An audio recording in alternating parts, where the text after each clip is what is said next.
Spiritual engineering is a systematic approach to understanding the laws of the universe and deliberately harnessing them to bring your spiritual, emotional, mental, physical, and environmental forces into alignment or synergy. This synergy or alignment allows the creative forces of the universe to spontaneously flow through you and manifest as a sublime experience of life that transcends the popular notion of success. The scientific method or systematic approach to life simply means that you are using a standardized mental model or framework to deliberately create your own life experiences, as opposed to living your life like a puff of smoke in the wind that is uncertain about the future and always being tossed around by outward circumstances. Here is how the scientific mindset works. It has nothing to do with chemistry experiments in the laboratory. It is an approach that can be used in every domain of life. 1. You are aware that your life is part of a greater whole within which it has a meaning or purpose. 2. You are actively pursuing your purpose or the meaning of your life by finding a question to answer or a need to feel. 3. You are clear about what type and combination of knowledge, skills, abilities, and resources will help you best fulfill your quest. 4. You have identified the most credible sources and strategies by which you will go about acquiring this knowledge, skills, abilities, and resources. 5. You have decided how you are going to analyze, synthesize, and apply this knowledge, skills, abilities, and resources to fill the need you have set out to fill. 6. You know what impact this transformative experience will potentially have on your personal life, relationships, workplace, business, and community. As you can see, if you arrange your life according to these 6 principles of the scientific process, it wouldn't matter what your level of education is, what domain of activity you are engaged in, or what problem you want to solve in life. If you follow this scientific approach, you will emerge victorious. The most valuable relationship you will ever have is the one with yourself. The most valuable job you will ever do is working on yourself. The most valuable project you will ever carry out is your own self-transformation. And the most valuable treasure you will ever find is the true self that you are.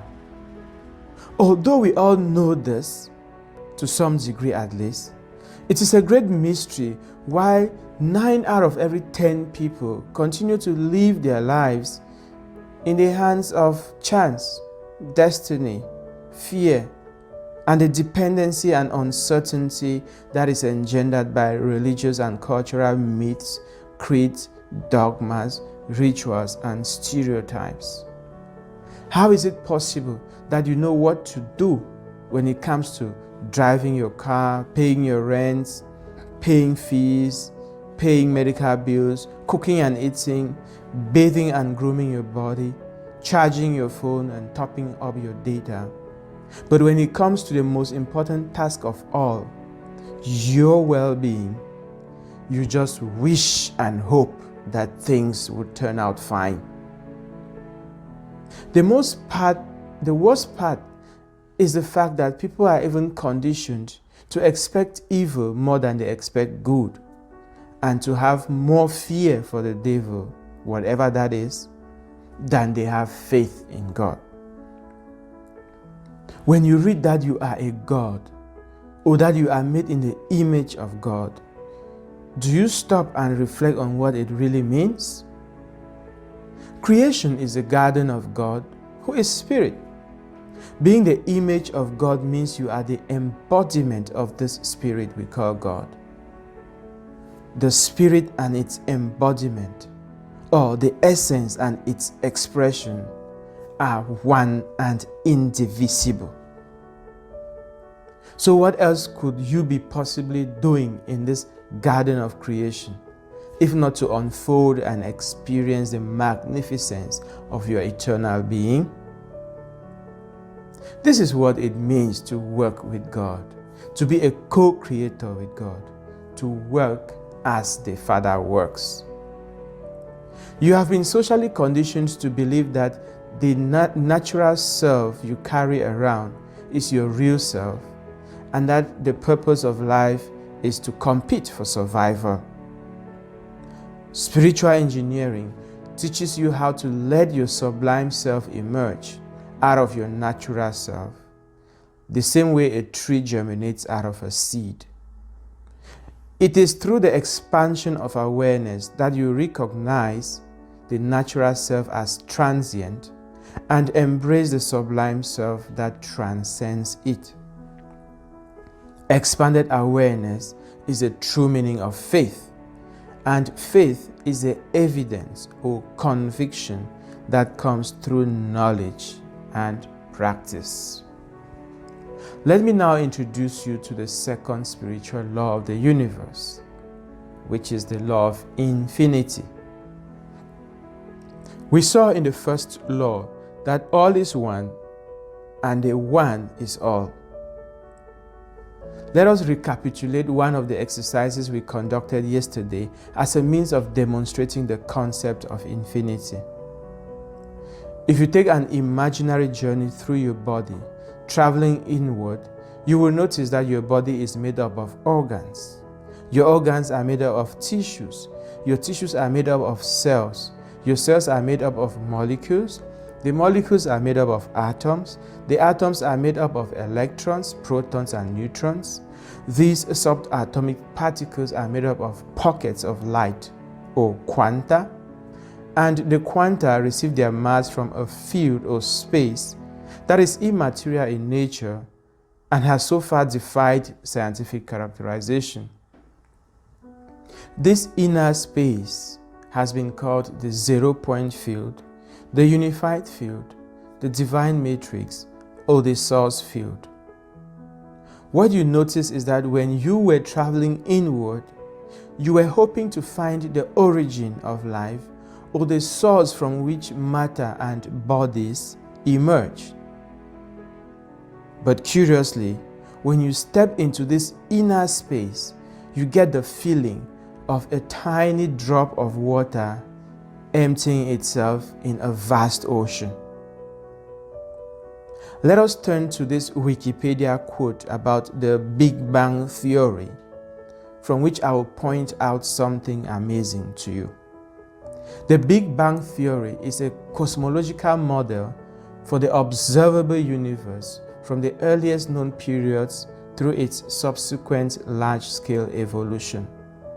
This model describes how the universe expanded from a very high density and high temperature state.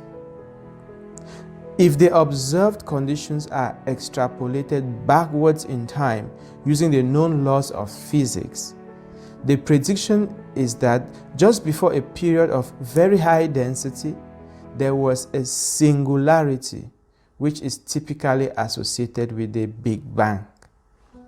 Current knowledge is insufficient to determine if the singularity was primordial. End of quote. We can use the laws of physics to extrapolate the observable universe to a singularity. If all the trillions of stars and the billions of humans and all other countless forms in the universe emerge out of a singularity, does this not solidify the concept of wholeness, which we postulated in the first law? Current scientific knowledge is insufficient to determine if the singularity was primordial. This is just a polite language that scientists have used to confess that the Big Bang makes sense only if there was something before it, and in fact, if there is something within which it occurred. But that this something is beyond the reach of our science of today.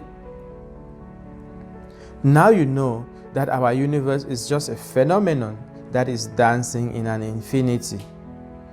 When you know that infinity is a fact, you automatically accept that the material universe is transient, impermanent, or non-solid. When you recognize the transience of materiality, you experience transcendence.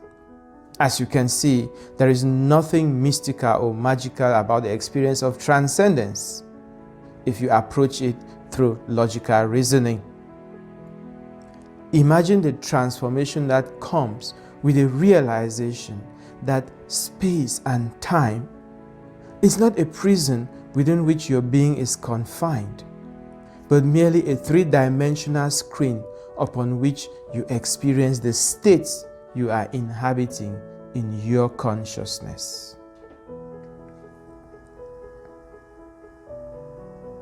I am GodfreyEsoh, and this is Spiritual Engineering.